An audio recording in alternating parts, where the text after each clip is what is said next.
اس میں کیا ہے، پڑھ سکتا ہے آدمی. بہت سارے لوگ ایسے ہوتے ہیں کہ ذرہ برابر سورہ بھی الگ ہو تو بولتے تم نے گڑبڑ کی کچھ. جو سہولت ہو قرآن کا، جو حصہ آسان ہو وہ پڑھے، لیکن کوئی اگر اتباع کرنا چاہتا ہے کہ نبی کیا پڑھتے تھے آپ سب یہ پڑھتے تھے، لیکن ضروری نہیں ہے، قرآن کا جو یاد ہے آپ کو پڑھ سکتے ہیں تو آپ یہ پڑھتے. اور ایک روایت میں آتا ہے کہ آپ آخری رکعت میں سورہ اخلاص، سورہ فلق اور سورہ ناس تینوں کی تلاوت کیا کرتے. اسی طرح آپ صلی اللہ علیہ وسلم کے تعلق سے مسند احمد، نسائی اور ابن ماجہ کی روایت آتی ہے کہ نبی اکرم صلی اللہ علیہ وسلم 3 رکعت وتر سے فارغ ہونے کے بعد سلام پھیرتے. سلام پھیرنے کے بعد 3 مرتبہ یہ الفاظ ادا کرتے سلام کے بعد، سبحان الملک قدوس. 3 بار یہ الفاظ ادا کرتے، سبحان الملک قدوس، سبحان الملک قدوس، سبحان الملک قدوس. یہ 3 بار پڑھتے. اور ایک روایت میں آتا ہے کہ نبی اکرم صلی اللہ علیہ وسلم سبحان الملک القدوس 2 بار آہستہ پڑھتے اور تیسری بار تیز پڑھتے. مطلب جس کو حضرت عائشہ فرماتی ہم سن سکتے تھے، مطلب 2 بار پڑھتے سبحان الملک قدوس، سبحان الملک قدوس، سبحان الملک قدوس 3 بار. اور اس میں بھی آتا ہے کہ روایت میں جب آپ آخری بار تیز پڑھتے تو یوں پڑھتے کہ القدوس کو لمبا کھینچتے، سبحان الملک القدوس لمبا کھینچتے. تو یہ بھی طریقہ ہے. وتر پڑھ لیا آپ نے، اس کے بعد آپ سبحان الملک، سبحان الملک القدوس، سبحان الملک القدوس لمبا کھینچ یہ پڑھ سکتے. اسی طرح ایک روایت اور آتی دارقطنی کی، اس میں اضافی الفاظ یہ کہ نبی اکرم صلی اللہ علیہ وسلم سبحان الملک القدوس کہنے کے بعد یہ بھی کہتے ہیں رب الملائکۃ والروح. سبحان الملک القدوس کا معنی ہوتا ہے پاک ہے وہ بادشاہ صاحب. ٹھیک. اسی طرح رب الملائکۃ والروح جو رب ہے فرشتوں کا اور جبرائیل، یہ بھی آپ اضافہ کیا کرتے تھے. تو اگر آپ کو یہ بھی پڑھنا ہے تو ہمارے پاس یہ عموماً ہر 4 رکعت تراویح کے بعد پڑھتے اور بہت لمبا لمبا پڑھتے، اس میں اور بھی اضافہ ہے.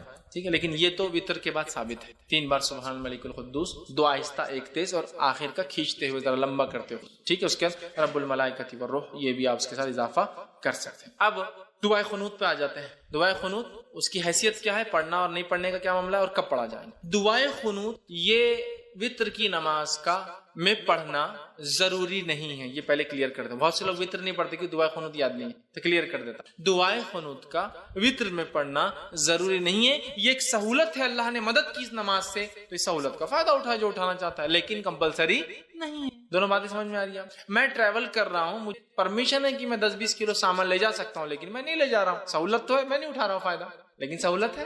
ضروری نہیں. کیوں میں کہہ رہا ہوں، میں یہ نہیں کہہ رہا ہوں مت پڑھو، میں یہ کہہ رہا ہوں بہت سارے لوگ یہ دعا یاد نہیں بول کے نماز ہی نہیں پڑھتے. تو نماز مت چھوڑو، یہ تو مستقل عبادت ہے. دعا اس کا ایک پارٹ ہے، لیکن کمپلسری پارٹ نہیں. اٹیچ ہو جائے تو بھی چلے گا، ڈیٹیچ نہیں بھی اٹیچ ہوگا، نکال بھی دیا جائے تو بھی چلتا ہے. تو یہ دعا کی کیا حیثیت ہے دعائے قنوت کی؟ پڑھے تو اچھی بات ہے، نہ پڑھنے سے انشاءاللہ کوئی فرق نہیں پڑتا آپ کی وتر پر، نماز پر. ٹھیک ہے. تو اسے پڑھنے کی دعائے قنوت کے 2 طریقے، دونوں طریقے بہرحال جو انسان چاہے اس پہ عمل کر سکتا. دعائے قنوت رکوع سے پہلے اور دعائے قنوت رکوع کے بعد. پہلے تو کلیئر کر دیا میں دعائے قنوت پڑھنا کمپلسری نہیں، لیکن پڑھ سکتا. دعائے قنوت رکوع سے پہلے اور دعائے قنوت رکوع کے بعد. اس کا طریقہ کیا ہے؟ آپ نے رکعت باندھی، سورہ فاتحہ ضمی سورہ ملایا. ٹھیک ہے. مطلب یہ آخری رکعت کی بات کر رہا ہوں میں، آخری رکعت مطلب آپ تیسری رکعت میں اٹھے. مطلب یہ دعائے قنوت آپ جب پڑھیں گے تو وتر کی آخری رکعت میں پڑھیں. 1 پڑھے تو اس کے اندر 3 پڑھے تو تیسری میں، 5 پڑھے تو 5ویں میں، 7 پڑھے تو 7ویں میں، 9 پڑھے تو 9ویں رکعت میں. تو آپ کھڑے ہوئے تیسری رکعت کی، سمجھو انڈیا پاکستان ہم 3 رکعتیں پڑھتے، تیسری رکعت میں کھڑے ہوئے آپ. ٹھیک ہے. تو تیسری رکعت میں آپ کھڑے ہوئے، تیسری رکعت میں کھڑے ہونے کے بعد سورہ فاتحہ پڑھی آپ نے. سورہ فاتحہ پڑھنے کے بعد ضمی سورہ ملایا. ضمی سورہ ملانے کے بعد اب آپ کیا کریں گے؟ دعائے قنوت اپنی. ٹھیک. اس کے لیے خاص ہاتھ اٹھا کر واپس باندھنا یہ سنت سے ثابت نہیں. اللہ اکبر کہنا بھی سنت سے ثابت نہیں ہے، ہاتھ اٹھانا بھی ثابت نہیں ہے. تو آپ سورہ فاتحہ پڑھی اور سمجھو 3 رکعت میں آپ سورہ اخلاص پڑھ رہے، سمجھے آخری سورہ اخلاص پڑھی، اور اس کے بعد آپ اللہم اہدی من ہدیت اور وہ دعا آپ اس کے بعد شروع کر دیں گے. یہ ایک طریقہ. دوسرا طریقہ، آپ تیسری رکعت میں کھڑے ہوئے، سورہ فاتحہ ضمی سورہ ملایا، اللہ اکبر کہہ کے رکوع میں گئے، رکوع سے اٹھا سمیع اللہ لمن حمیدہ ربنا لک الحمد کثیرا طیبا مبارکا فی اللہم فی من ہدیت وعافینی فی من عافیت. اب آپ یہاں دعا شروع کر دیں گے، اور اس کے بعد پھر دعا ہونے کے بعد سیدھا سجدے میں چلے جائیں. تو یہ دعا 2 جگہ کی جائے، قیام میں اور رکوع کے بعد.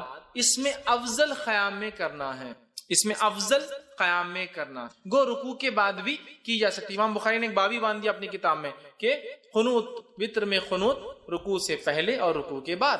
مطلب قیام میں اور رکوع دونوں ہی درست ہے، لیکن افضل کیا ہے؟ قیام میں کر لے آپ، یہ زیادہ افضل ہے. اس لیے کہ نبی اکرم صلی اللہ علیہ وسلم نے فرمایا، حدیث جو ہے نسائی کی اور ابن ماجہ کی ہے، ابی بن کعب رضی اللہ عنہ فرماتے کہتے ہیں نبی اکرم صلی اللہ علیہ وسلم رکوع جانے سے پہلے دعائے قنوت پڑھا کرتے تھے، رکوع میں جانے سے پہلے دعائے قنوت پڑھا کرتے تھے۔ تو اس سے میں کہہ رہا ہوں رکوع سے پہلے پڑھ لینا یہ افضل ہے۔ اب اس میں کیا اس میں ہاتھ اٹھایا جائے؟ تو ہاں، آپ اس میں چاہے تو ہاتھ باندھ کر بھی کر سکتے ہیں قنوت اور ہاتھ اٹھا کر، چونکہ دعا میں ہاتھ اٹھانا یہ ادب ہے، تو آپ ہاتھ اٹھا کے بھی کر سکتے ہیں، لیکن ہاتھ اٹھانے کے بعد چہرے پر ہاتھ پھیر کر پھر رکوع میں جانا یہ درست نہیں ہے، اس لیے کہ کسی بھی دعا کے بعد چہرے پر ہاتھ پھیرنے والی روایت ابو داؤد کی ضعیف ہے۔ تو آپ کو عام دعا میں بھی بہت سے لوگ دعا پڑھ کے ہاتھ پھیرتے ہیں، نہیں، درست ثابت نہیں سننا۔ دعا پڑھیے، دعا ہو، بہت سے لوگ ہاتھ پھیرتے ہیں۔ تو اسی طرح دعا میں چونکہ ہاتھ اٹھائے جا سکتے تو ابو داؤد کی روایت کے مطلب آپ رات میں بھی ہاتھ اٹھا سکتے ہیں وتر کے اندر، دعا جب کر رہے ہیں آپ سمجھ لیجیے آپ نے قیام کیا، سورہ فاتحہ اور سورہ اخلاص پڑھ لی، اس کے بعد اللہم اہدنی فیمن ہدیت وہ پڑھ لیا اور پھر سیدھا رکوع میں آپ چلے۔ ہاتھ پھیرنے والی روایت ضعیف ہے، عام حالت میں مت پھیریے اور نماز میں بھی مت پھیریے ہاتھ کو، ٹھیک ہے؟ آپ نے ہاتھ چھوڑ دیا، آپ رکوع میں چلے گئے۔ تو یہ تھے قنوت پہلے اور قنوت بعد میں، دونوں بھی ہو سکتا ہے، افضل پہلے ہے لیکن بعد میں بھی پڑھا جا سکتا ہے۔ اسی طرح جو ہے قنوت کے اندر جو ہے کون سی دعائیں پڑھی جائے، دعائیں قنوت میں جو ہے مطلب اس میں کون سی دعائیں پڑھی جائے، تو یاد رکھیے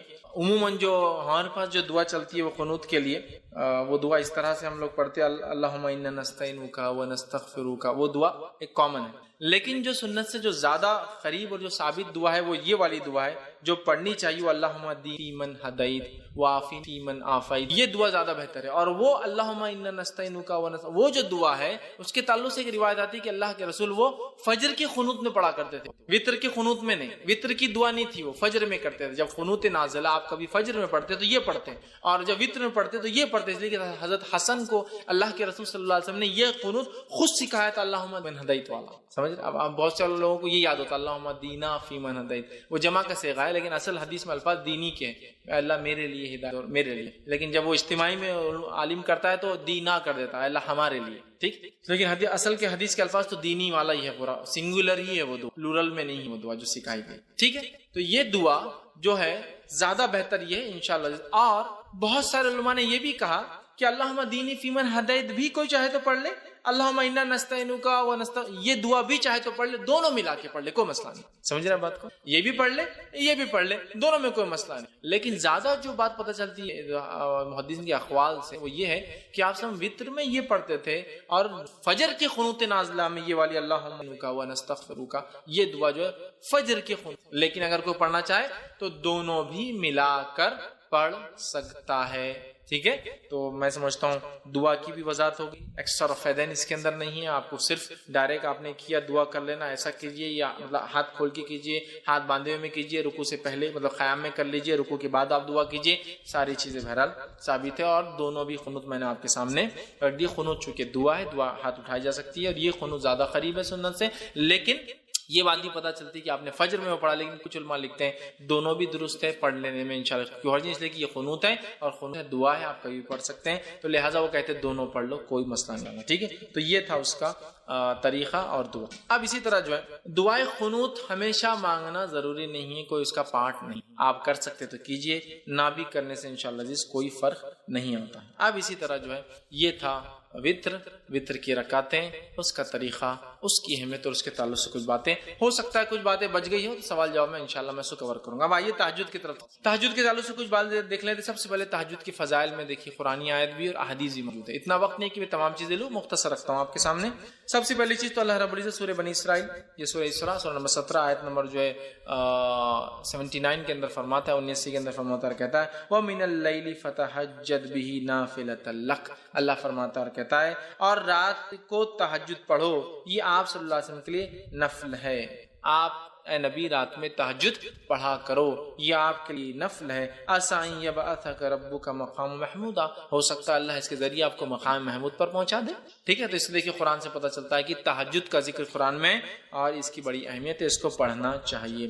اسی طرح دوسرے مقام پر سورہ بنی اسرائیل میں اللہ نے آگے فرمایا، کہا بے شک اللہ سے ڈرنے والے متقی لوگ باغوں اور چشموں میں ہوں گے، وہاں ان نعمتوں کو پائیں گے جو ان کا رب انہیں دے گا، بے شک وہ اس سے پہلے نیکوکار پروردگار تھے وہ راتوں کو بہت کم سوتے تھے اور بوقت سحر اللہ تعالیٰ سے بخشش طلب کرتے تھے. رات کو اٹھ کر، مومنوں کی صفت ہے، رات کو اٹھ کر اپنے رب سے بخشش طلب کرتے تھے، اس لیے کہ رات کا آخری پہر وہ پہر ہوتا ہے جس میں اللہ رب العزت آسمانی دنیا پہ نزول کرتا ہے اور ایک ندا اور آواز لگائی جاتی ہے. یہ صرف رمضان کے لیے خاص نہیں ہے، سارے سال ہوتا ہے کوئی مدد کا طلب کرنے والا میں معاف کرنے والا ہوں، ہے کوئی مانگنے والا میں دینے میں. صحیح مسلم کی روایت ہے. بہت سی بار یہ رمضان میں لوگ پیش کرتے ہیں روز کی، اور بہت سی بار یہ روایت کو لوگ شب برات کے لیے پیش کرتے ہیں. یہ روز کی ہے. روز اللہ آسمانی دنیا پہ فرسٹ جس کو کہیں گے اسکائی پر آتا ہے اور ایک ندا آواز لگائی جاتی ہے کوئی مانگنے والا. تمہیں سمجھ رہے بات؟ تو بہرحال اس کا تذکرہ قرآن میں بھی ہے. احادیث کے اندر جو ہے صحیح مسلم کی روایت میں آتا ہے نبی اکرم صلی اللہ علیہ وسلم کے تعلق سے کہ جو ہے نبی اکرم صلی اللہ علیہ وسلم سے پوچھا گیا کہ فرض نماز کے بعد کون سی نماز سب سے افضل. نبی اکرم صلی اللہ علیہ وسلم نے کسی نے سوال کیا فرض نماز کے علاوہ سب سے افضل نماز کون سی؟ اس کا مطلب دوسرے الفاظ میں نفل عبادتوں میں سب سے افضل عبادت کون سی؟ فرض نماز کے بعد سب سے افضل عبادت مطلب کیا ہوا؟ نفل نمازوں میں سب سے افضل نماز. تو آپ نے فرمایا اور کہا آدھی رات کے بعد نماز یعنی تہجد. آدھی رات کے بعد پڑھی جانے والی نماز کا پڑھنا یہ سب سے افضل عبادت ہے فرض نمازوں کے بعد. تو اگر فرض کے علاوہ کوئی انسان کچھ کرنا چاہتا ہے سب سے افضل کام تو وہ کیا کرے؟ تہجد کا اہتمام کرے. تہجد کا اہتمام بڑی اہم بات ہے اور ہمیں چاہیے کہ ہم کوشش کریں ہم لوگ تہجد کا بالخصوص اہتمام کریں. تو اس حدیث سے پتہ چلا سب سے افضل نماز فرض کے بعد سب سے افضل نماز نفل میں یا سب سے افضل عبادت نفل عبادتوں میں کون سی ہے؟ تہجد کا ادا کرنا. اور اس تہجد کے بعد یہ پڑھا جاتا ہے کیا؟ وتر، جو میں نے پہلے لے چکے ہیں. ہم لوگ پہلے پڑھ لیتے وتر عشاء کے بعد، عام طور سے تہجد نہیں پڑھتے لوگ، یہاں بس عشاء کی بات کا اس لیے اس کو پہلے رکھا، حالانکہ وہ اس کے بعد آتی. اب آئیے جو ہے ایک اور روایت میں اس طرح سے آتا ہے، ابن حبان اور مسند احمد کی روایت ہے. ابو ہریرہ رضی اللہ عنہ اس کے راوی فرماتے ہیں ہر کس و ناکس مسلمان کو سلام کہو، غریبوں کو کھانا کھلاؤ، صلہ رحمی کرو اور راتوں اٹھ کر جو ہے اس وقت نمازیں پڑھو جبکہ لوگ سوئے ہوئے ہوں، اس طرح تم آرام سے جنت میں داخل ہوں گے. ابو ہریرہ رضی اللہ عنہ نے ایک مرتبہ پوچھا اللہ کے رسول میں جنت میں آرام سے کیسے داخل ہوں؟ آپ نے بتا دیا اور کہا کیا کیا کرو جنت میں جانے کے لیے آسانی سے. پہلا کام مسلمان کو سلام کرو، غریب کو کھانا کھلاؤ، رشتوں کو جوڑے رکھو، رات کو اٹھ کر نماز پڑھو جبکہ لوگ سوتے رہتے ہیں، تم آسانی سے اور آرام سے جنت میں چلے جاؤں گے. تو آسانی سے اور جنت میں جانے کے راستوں میں سے ایک راستہ تہجد کا پڑھنا ہے، کھانے کا کھلانا ہے، لوگوں سے رشتہ دار تعلقات قائم کرنا ہے، اور کس اور ناکس جس کو بھی کسی کو بھی سلام. اور یہاں الفاظ دیکھیے ہر کس و ناکس، بڑی اہم چیز، مطلب ہر کسی کو. ہاں بس کیا ہوتا ہے سلام کرتے ہیں اسٹیٹس کے حساب سے، بہت مالدار ہے تو سلام. غریب نوکر اپنے پاس روز کام کرتا ہے اس کو کیا سلام کریں گے؟ کس اور ناکس مطلب اس کی دنیاوی اعتبار سے ویلیو ہو یا نہ ہو لیکن آپ نے سلام کرنا. سمجھ رہے بات؟ بہرحال سلام کرو اور رشتوں کو قائم رکھو، غریبوں کو کھانا کھلاؤ، اور راتوں کو اٹھ کے نماز پڑھو، مطلب تہجد پڑھو جب سب سوتے ہیں، مطلب آخر وقت میں افضل ہے یہ ٹائم، تو تم جو ہے جنت میں چلے جاؤں گے. اب تہجد کے وقت کے تعلق سے ہم کچھ باتیں دیکھتے ہیں. تہجد کا وقت اور اس کی رکعت. تہجد کا وقت عشاء کے بعد سے لے کر فجر کے پہلے تک، سیم جو وتر کا ٹائم. تہجد کا وقت عشاء کے بعد سے لے کر فجر کے پہلے تک. تو گویا آپ عشاء کے بعد بھی پڑھ سکتے ہیں تہجد اور فجر سے پہلے تک پڑھ سکتے ہیں، کبھی بھی جیسا وتر پڑھ سکتے ہیں. ٹھیک ہے. اب کتنی رکعتیں پڑھیں؟ تو اس کی رکعتیں یاد رکھیے دو کر کے، کم از کم 2 اور زیادہ سے زیادہ 8 رکعت، اور یہ رکعتیں 2 کر کے ہی ہوں. 2 کے بعد سلام، 2 کے بعد سلام، 2 کے بعد سلام، 2 کے بعد سلام. ٹھیک. تو اگر آپ کو 2 پڑھنا ہے تو 2 ہو گئی، 4 پڑھنا ہے تو 2 کر کے مطلب 2 سلام ہوں گے، 6 پڑھنا ہے تو 3 سلام، اور 8 پڑھنا ہے تو 4 سلام سے 8 رکعت. 2 کے بعد سلام پھیریں گے. یہ اس کی رکعتیں کم از کم 2، زیادہ سے زیادہ آپ جو ہے 8 رکعتیں اس کی پڑھ. ٹھیک. اب جو ہے یہ کب پڑھ سکتے ہیں؟ تو اس کے تعلق سے میں نے جو آپ سے کہا یہ کبھی بھی پڑھ سکتے ہیں. اس تعلق سے ایک روایت آتی ہے، یہ روایت جو ہے صحیح بخاری اور صحیح مسلم کی ہے. نبی اکرم صلی اللہ علیہ وسلم کے تعلق سے آتا ہے اور روایت میں آتا ہے رات کے جس حصے میں تم چاہو نبی اکرم صلی اللہ علیہ وسلم کو نماز پڑھتے ہوئے دیکھ سکتے ہو، اور جس حصے میں چاہو آپ کو سوتے ہوئے دیکھ سکتے ہو. مطلب آپ صلی اللہ علیہ وسلم اس نماز کو رات کے کسی بھی حصے میں پڑھتے ہیں. صحابی کہتے کبھی ہم کو آپ پڑھتے ہوئے دکھتے، کبھی نہیں دکھتے، کبھی عشاء کی بات دکھتے، کبھی بیچ میں دکھتے، کبھی آخری رات میں دکھتے. جس حصے میں چاہو آپ نماز پڑھتے ہوئے دکھتے ہیں، جس حصے میں چاہو آپ سوتے ہوئے دکھتے ہیں. مطلب کبھی ایک وقت نماز پڑھتے ہیں ایک حصے میں، دوسرے دن اس حصے میں نہیں پڑھتے، کبھی اور پڑھتے ہیں. تو ایک بار آج سمجھ لیجیے مثال فار ایگزامپل 1 بجے آپ جاگتے ہوئے دکھ رہے ہیں تو کل 1 بجے جاگتے ہوئے نہیں دکھیں گے. تو ایک حصے میں دیکھو تو نماز پڑھتے ہیں، ایک حصے میں دیکھو تو آپ نماز نہیں پڑھتے ہیں. مطلب آپ صلی اللہ علیہ وسلم عشاء کی بات سے لے کر فجر تک اس کو پڑھا کرتے ہیں. اسی طرح صحیح بخاری کی روایت میں عائشہ فرماتی اور کہتی ہیں کہ آپ صلی اللہ علیہ وسلم اس وقت قیام فرماتے ہیں جب مرغ کی آواز سنتے. مطلب نبی اکرم صلی اللہ علیہ وسلم اس کو ہر وقت پڑھتے، لیکن خاص طور سے کب پڑھتے؟ رات کا تیسرا پہر. اور مرغ یاد رکھیے رات میں لاز بالکل سحر کے وقت آواز دیتا ہے، اور آپ سے کی حدیث ہے جب مرغ بانگ دے تو اسے برا مت کہو، اس لیے کہ وہ تو فرشتوں کو دیکھ کر بانگ دیتا ہے. لہٰذا جب مرغ بانگ دے تو اللہ سے دعا کرو، اس لیے کہ اس وقت فرشتے حاضر ہوتے. اور مرغ یاد رکھیے کبھی بھی، وہ شروعات میں تو کبھی بھی دیتا ہے وہ، لیکن جب سیکھ لیتا ہے تو وہ آپ دیکھیں گے رات میں سے یا کم از کم وہ سحر کے وقت شروع کرتا ہے تو فجر کے پہلے تک دیتا ہے. وہ شروع ہوتا ہے کیا مرغا بانگ دے دے کہ بور کر رہا ہے نا، وہ بور نہیں کر رہا، وہ آپ کو اشارہ کر رہا ہے کہ اب فرشتے آنے کا وقت ہے، فرشتے آ رہے ہیں، دیکھو آ رہے ہیں، اعلان ہو رہا ہے، اب جا رہے ہیں نا. جیسا کوئی بڑا منسٹر ہے آپ کے گھر اور آپ کو کسی نے بلایا نا گھر پہ، کتنا آپ کو برا لگے گا، میں نے بلایا ربا نے، دیکھو مل لی خود ہی منسٹر صاحب سے اور فلاں ہو گیا. تو فرشتے حاضر ہوتے ہیں نا، ان کی حاضری کا وقت ہے. تو مرغ تو اعلان کر رہا ہے بھائی آ جائیے، الارم ہے، اس کے فائدہ اٹھا لیجیے. تو بہرحال اس کو برا مت کھو، فرشتوں دیکھ کر بانگ لانا، ٹھیک ہے. بہرحال تو آپ سننا خاص طور سے آخر وقت میں پڑھتے تھے، لیکن پڑھا کبھی بھی جا سکتا ہے، ٹھیک ہے. اور آخر وقت میں کیوں پڑھنا چاہیے اس کو افضل میں نے کیوں کہا؟ آئیے اس تعلق سے صحیح ستہ کی ہر کتاب میں، بخاری، مسلم، ابو داؤد، نسائی، سنن ابن ماجہ، ترمذی، سب میں آتی روایت. حدیث کے الفاظ ہے جب رات کا تہائی حصہ باقی رہ جاتا ہے، 1/3، اس لیے میں نے کہا تہائی، تیسرا حصہ، تہائی حصہ باقی رہ جاتا ہے تو جو ہمارا بزرگ اور برتر پروردگار اللہ تعالیٰ آسمانی دنیا یعنی پہلے آسمان پر اترتا ہے اور کہتا ہے، ایک ندا لگائی جاتی ہے، کوئی مجھ سے دعا کرنے والا ہے میں اس کی دعا قبول، کوئی سوال کرنے والا ہے میں اس کا سوال پورا کروں، کوئی ہے جو بخشش چاہتا ہے میں اس کو بخش دوں گا. ٹھیک ہے، یہ آواز لگائی جاتی ہے اور یہ آواز ہر روز رات کے تیسرے پہر ندا اور آواز لگائی. سبحان اللہ. یہ کوئی شب برات کے لیے خاص نہیں ہے اور یہ کوئی رمضان کے لیے خاص نہیں، ایوری نائٹ، ہر رات ہم اللہ سے دعا کر کے منوا سکتے اپنے رب کو، اس لیے کہ اللہ سے بہت قریب ہے پہلے آسمان،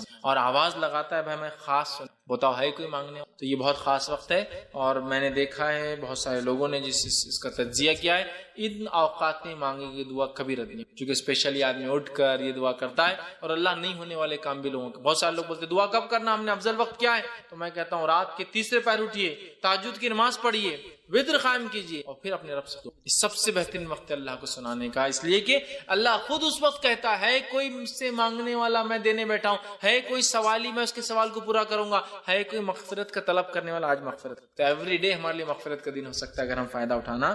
اسی طرح جو ہے نسائی کی روایت ہے، سنن نسائی کی، مستدرک حاکم کی ہے کہ نبی اکرم صلی اللہ علیہ وسلم فرماتے ہیں کہ رات کے آخری حصے میں بندہ اپنے رب کے سب سے زیادہ قریب ہوتا ہے. کیوں سب سے زیادہ قریب ہوتا ہے؟ کہ ان کا رب پہلے آسمان پہ آ جاتا ہے تو بندہ سب سے، ایسے تو بندہ ہمیشہ اللہ سے قریب ہے، اس کا رب اسے سنتا ہے، لیکن یہ اور قربت کا وجہ ہے کہ اللہ رب العزت پہلے آسمان ہے نا، قربت اور نزدیک ہو جاتی ہے، اس لیے خوب مانگنا چاہیے. صحیح بخاری اور صحیح مسلم کی روایت آپ نے فرمان کہا اللہ تعالیٰ کو سب سے محبوب نماز داؤد علیہ السلام کی نماز ہے. آگے ان کی نماز کی کیفیت بیان کرتے فرماتے اور کہتے ہیں وہ رات کے نصف حصے سوتے، ہاف پارٹ جو سوتے تھے، اور تہائی رات نماز پڑھتے تھے، 1/3 نماز پڑھتے تھے، ہاف سوتے تھے، 1/3 جو ہے مطلب ہاف مطلب 50% سوتے تھے، 33% نماز میں ڈالتے تھے جو فرماتے ہیں، اور تہائی رات نماز پڑھتے تھے اور پھر رات کا چھٹا حصہ پھر سوتے تھے، اور اس کے بعد پھر 6th پارٹ سوتے بھی تھے. اس کا مطلب پہلے اٹھے سوئے ہاف پارٹ، پھر اٹھے، پھر نماز قائم کی اور پھر سو جاتے ہیں. تہجد میں ایسی ہوتا ہے نا، اگر ہم تہجد کے لیے اٹھتے ہیں اور فجر کو ٹائم ہوتا ہے تو اگر ہم اٹھتے ہیں تہجد کیا تھوڑا وقت ہوتا ہے ہم سو، تو یہ آپ فرماتے داؤد علیہ السلام کی نماز سب سے بہترین تھی، اور وہ کیا تھی، ہاف سوتے تھے، پھر 33% وہ کرتے تھے اور 1/6 پھر سو جاتے تھے، اس کے اندر تھوڑا ٹائم باقی سوتے تھے. ٹھیک ہے. اسی طرح جو ہے نبی اکرم صلی اللہ علیہ وسلم کے تعلق سے آتا ہے، صحیح بخاری اور صحیح مسلم کی متفق علیہ روایت ہے، رمضان یا کسی دوسرے مہینے آپ 11 رکعتوں سے زیادہ نماز نہیں تھے، 11 رکعت، 8 رکعت تہجد اور 3 رکعت وتر. تو 8 رکعت تہجد کی، 2 کم از کم اور زیادہ سے زیادہ آپ 8 رکعت جو ہے پڑھ سکتے. ٹھیک. اب اسی طرح جو ہے بہت سارے لوگ تہجد کے معاملے میں غلط فہمی یہ رکھتے ہیں کہ تہجد کو کبھی کبھار نہیں پڑھنا چاہیے، اگر پڑھے تو ہمیشہ کنٹینیو کر جائے، نہیں پڑھے تو تہجد بدوا دیتی. پھر تو بہت سارے لوگ بولتے ہیں دیکھو تم پڑھ رہے ہو تو کمپلیٹ پڑھتے رہنا، نہیں تو نہیں پڑھنا. ابھی مصیبت پریشانی ہوتی ہے تو آدمی جب پڑھتا ہے، کبھی نہیں ہوتی تو نہیں پڑھتا ہے. اللہ تعالیٰ توفیق دے ایک الگ بات ہے، لیکن سب کو یہ نماز کی مکمل توفیق نہیں ہوتی ہے، چونکہ ویسے فرض ہے بھی نہیں، بڑی افضل ہے اپنی دعائیں منگوانے کے لیے، منانے کے لیے رب کو، وہ تو ہے، لیکن یہ غلط فہمی کی بنیاد پہ نماز مت. بہت سے لوگ تہجد کی نہیں پڑھتے، سو کے اٹھنا ضروری ہے. اب روز تو میں جاگتا نہیں ہوں، آج جاگ لیا تو تہجد پڑھوں گا، تو بولتے نہیں آج نہیں پڑھ سکتے، کیوں، خاص تھوڑی اٹھے تم، سمجھ رہا؟ ایسا نہیں میرے بھائی، اگر میں روز نہیں پڑھ سکتا ہوں لیکن آج جاگ گیا ہوں تو کتنا اچھا موقع ہے نا. پلس کیا تیسرے پہر میں پڑھنا ضروری نہیں، عشاء کی بات پڑھ لیجیے آپ. مجھے لگتا ہے میں تہجد میں نہیں اٹھ سکتا ہوں، عشاء کے بعد میں نے تہجد کی 8 رکعت پڑھی، 3 وتر پڑھی، تو یہ بھی کر سکتا ہوں، سمجھ رہا؟ تو ضروری نہیں کہ آپ کنٹینیو رکھیں، ضروری نہیں ہے کہ آپ آخر وقت میں پڑھیں، جب سہولت ہو، جیسے سہولت آپ پڑھیں. اور بہت ساری غلط فہمیاں ہوتی ہے کہ نماز کو پڑھ کے چھوڑے تو عذاب آ جاتا، لعنت برستی، کام ہو گیا تو پھر واپس خراب ہو جاتا، اس لیے کہ تم نے تو اللہ کو خوش کر دی رات میں اٹھ کے بعد تھوڑے دن بعد میں. نہیں، ایسا کچھ نہیں. ہمارا رب جو ہے بندے کی نیت کو دیکھتا ہے، تو لہٰذا جتنا ہو سکے کرے. ہاں افضل یہ ہے کہ کوئی کام آپ جب شروع کرے اس کو کنٹینیو رکھے، لیکن کوئی ضروری نہیں کہ کوئی چیز کنٹینیو رکھی جا سکے، ہو سکتا ہے آپ کر پائے، ہو سکتا نہ کر پائے، تو بہرحال کوئی نہیں، تو بغیر سو کر اٹھے اس کو پڑھ سکتے ہیں، چونکہ تہجد کا معنی ہی جاگنا ہوتا ہے، سونا اس میں شامل ہی نہیں ہے۔ تو سمجھ لیجیے تھرڈ نائٹ شفٹ کرنے والے لوگوں کے لیے بڑا آسان ہے، نائٹ شفٹ ہے، چائے کا موقع مل رہا ہے تو 2 رکعت پڑھ لی اور 3 رکعت پڑھ لی، زیادہ ٹائم نہیں، کمپنی نہیں دیتی، 2 رکعت تہجد کی پڑھی، 3 رکعت وتر پڑھ لی اور دعا کریے۔ نائٹ شفٹ میں بہت سے لوگ کام کرتے ہیں، ٹریول کر رہا ہوں، رات میں جاگ رہا ہوں سواری میں، ٹھیک ہے، تو تہجد پڑھ لے سکتا ہوں ماشاءاللہ۔ اور ایک تو سفر میں ویسے اللہ مسافر کی دعا رد نہیں کرتا، اس پر جو ہے سواری میں ہوں، مطلب سہولت بھی نہیں ہے، اس پہ جاگ رہا ہوں رات میں اور دعا کر رہا ہوں اپنے رب سے، کتنی بڑی بات ہے نا۔ رب بھی پھر اللہ تعالیٰ بھی جو ہے دعاؤں کو سنتا ہے، یاد رکھیے۔ تو جو تہجد، ہاں تہجد میں نبی اکرم صلی اللہ علیہ وسلم کیسے اٹھتے وہ کیفیت بھی رکھ دیتا ہوں۔ نبی اکرم صلی اللہ علیہ وسلم رات میں اٹھتے ہیں، آنکھ کھولنے کے بعد آپ سورہ آل عمران کی آخر 10 آیتوں کو آسمان کی طرف دیکھ کر تلاوت کرتے۔ تو اگر کسی کو سہولت ہو تو تہجد کے لیے اٹھے، اٹھ کر گھر سے باہر نکلے، آسمان کی طرف دیکھے، آخر 10 آیتیں سورہ آل عمران کی تلاوت کرتے، پھر وضو کے لیے جاتے، بہت اچھے سے پرفیکٹلی وضو بناتے، وضو بنانے کے بعد آ کر کھڑے ہوتے مصلی پر اور جو ہے نماز قائم کرتے۔ مصلی بولے تو نماز کی جگہ، جہاں نماز وغیرہ آپ کے گھر میں نہیں تھی، الفاظ بتا سمجھانے کے لیے کھڑے ہوتے، اس کے بعد دو کر کے جو ہے 8 رکعتیں پڑھتے، جن کی حسن اور خوبی کی جو ہے صحابہ اور عائشہ بڑی تعریف کرتی کہ کیا حسن اور کیا خوبی ان نمازوں کی، کیا لمبے لمبے جو ہے قیام اور سجدے۔ کبھی تو آپ تہجد ایسی پڑھتے کہ قیام اور رکوع اور سجود سب ایک سائز کے، ایکول لینتھ۔ کبھی آپ نے قیام کیا رات میں تہجد پڑھی اور تہجد کے 2 رکعتوں کے اندر سورہ بقرہ، سورہ آل عمران اور سورہ نساء تلاوت کر، اور اتنا ہی لمبا سجدہ کیا اور اتنے ہی لمبے رکوع۔ تو بہرحال حسن اور خوبی سے پڑھتے 2 کر کے، اس کے بعد 3 پڑھتے، اور پھر فجر کی اذان ہوتی تو فجر کی 2 پڑھ کر پھر فجر کے لیے باہر جاتے۔ اور آخر زمانے میں جب آپ سے ان کی وفات کا وقت آیا تب آپ تہجد کو آخر میں ہی پڑھا کر، لاسٹ پارٹ آف ہی پڑھا کر، ٹھیک ہے۔ تو ہمیں کوشش کرنا چاہیے ہم بھی رات میں اٹھیں، آنکھوں کو ملے، آسمان کی طرف دیکھ کر، آخر اب آسمان کی سہولت ہو تو ضروری نہیں ہے تو آپ ڈھونڈنے آسمان جائیں گے اور دکھتا نہیں کہیں، لیکن ہو تو ضرور آپ کی سنت کہ آپ نکل کے آسمان کی طرف دیکھ کر 10 آیتیں پڑھتے تھے، آخری وہ تلاوت کرے، اچھے سے پرفیکٹلی وضو کرے اور حسن کے ساتھ ان نمازوں کو ادا کرے۔ اللہ تعالیٰ اس نمازوں کے ذریعے ہماری مدد کرتا ہے، پھر اس کے بعد وتر قائم کرے اور پھر فجر کی نماز کے لیے چلے جائے۔ تو یہ چند باتیں تھیں جو میں نے وتر اور تہجد کے تعلق سے رکھی، ہو سکتا ہے کچھ باتیں بچ گئی ہو تو آپ سوال جواب کے سیشن میں کر سکتے ہیں۔ آخر میں اپنی بات کو ختم کروں گا، اللہ رب العزت سے دعا ہے کہ اللہ سبحانہ تعالیٰ ہمیں جو ہے ان نمازوں کا، خاص طور سے نفل نمازوں میں جو ہے خاص طور سے تہجد اور وتر کا جو ہے پابند بنائے، ہم تمام کے لیے فرائض اور تمام چیزوں کو کرنا آسان کرے، ہم تمام کے لیے ہر عبادت کرنا آسان کرے، اور ہمیں جو ہے اس کا شغف اور شوق ہمیں پیدا کرے، ہماری نسلوں کو جو اللہ رب العزت نمازوں پہ قائم رکھے، نہ صرف فرائض بلکہ جو ہے ہمیں موقدہ اور سنن اور نوافل کا جو ہے اہتمام کرنے والا بنائے، جب تک ہمیں زندہ رکھے، اسلام اور ایمان پر زندہ رکھے، خاتمہ ہمارا ایمان پر ہو۔ آخر دعوانا الحمد للہ رب العالمین، سبحان ربک رب العزت عما یصفون وسلام علی المرسلین والحمد للہ رب العالمین۔ بسم اللہ الرحمن الرحیم، الحمد للہ رب العالمین والصلاة والسلام علی خاتم النبیین والمرسلین، رب اشرح لی صدری ویسر لی امری واحلل عقدۃ من لسانی یفقہوا۔ جی السلام علیکم۔ رمضان کے اندر اپن 8 رکعت یہ پڑھتے تراویح، اس کے بعد میں وتر پڑھ لیتے، تو سویرے وہ تہجد کی نماز کا کیا ہے اس کے اندر؟ یہ آپ صاحب نے ایک حدیث بھی فرمایا، آپ صلی اللہ علیہ وسلم 11 رکعت کے رمضان اور غیر رمضان کے زیادہ نہیں پڑھتے تھے۔ بھائی نے ایک سوال کیا کہ اگر کوئی شخص رات میں رمضان میں 8 رکعت مطلب تراویح بولے پڑھ لے، اور یاد رکھیے تہجد جو نماز ہے یہ نماز ایک ہے، اس کے کئی نام ہیں، یہ وضاحت بہرحال اس میں رہ گئی تھی چونکہ تہجد اور وتر کا میں نے لیا، لیکن اب کوشچن آنسر میں لے لیتا ہوں اس کی وضاحت۔ عشاء کے بعد اگر 8 رکعت نماز پڑھ کے اس کے بعد وتر پڑھی جاتی ہے تو اس کو کہتے ہیں تراویح۔ عشاء کے بعد رات کے کسی بھی حصے میں اگر 8 رکعت پڑھ کر 3 رکعت پڑھی جاتی ہے اس کو کہتے ہیں قیام اللیل، اور عشاء کے بعد نہ پڑھ کے انسان جو ہے رات کے آخر حصے میں اگر 8 رکعت پڑھ کے 3 رکعت پڑھتے ہیں تو اس کو کہتے ہیں تہجد۔ نماز ایک ہے، اس کے نام الگ الگ ہے، ورنہ لوگ بولتے ہیں وتر و تراویح الگ ہے 20 رکعت اور تہجد الگ 8 رکعت، نہیں، یہ ایک ہی نماز ہے، اس کے وقت بدلنے سے نام بدلتا ہے۔ اس کی دوسری مثال دیتا ہوں، جیسے کہ صلاۃ الضحیٰ، صلاۃ الضحیٰ یہ نماز فجر کے بعد سورج نکلنے کے بعد شروع ہوتی ہے تو سورج کے زوال پہ جانے تک پڑھی جا سکتی ہے، اس کو کہتے ہیں صلاۃ الضحیٰ۔ ابتدائی بھی وقت میں پڑھی جائے تو اس کو کہتے ہیں اشراق، بعد میں کسی وقت پڑھی جائے زوال سے پہلے تو کہتے ہیں چاشت، اور زوال سے بالکل تھوڑا پہلے پڑھی جائے تو اس کو کہتے ہیں اوابین۔ نماز ایک ہے، کہتے ہیں صلاۃ الضحیٰ، ظہر سے پہلے ہوتی ہے، ظہر بولے تو الگ، ضحیٰ ہے۔ صلاۃ الضحیٰ ایک نماز ہے، 3 نام ہے اس کے وقت بدلنے سے۔ چاشت تو ویسے عربی نام بھی نہیں ہے، فارسی نام ہے، چیم ہے نہیں عربی میں، پھر بھی ہم بولتے، خیر کوئی مسئلہ نہیں بولنے۔ اسی طرح قیام اللیل جو ہے اس کے کئی نام ہیں، اگر فوراً عشاء کے بعد پڑھی جائے تو تراویح، رات کے کسی ایک حصے میں پڑھی جائے تو قیام اللیل، اور آخر وقت میں پڑھی جائے تو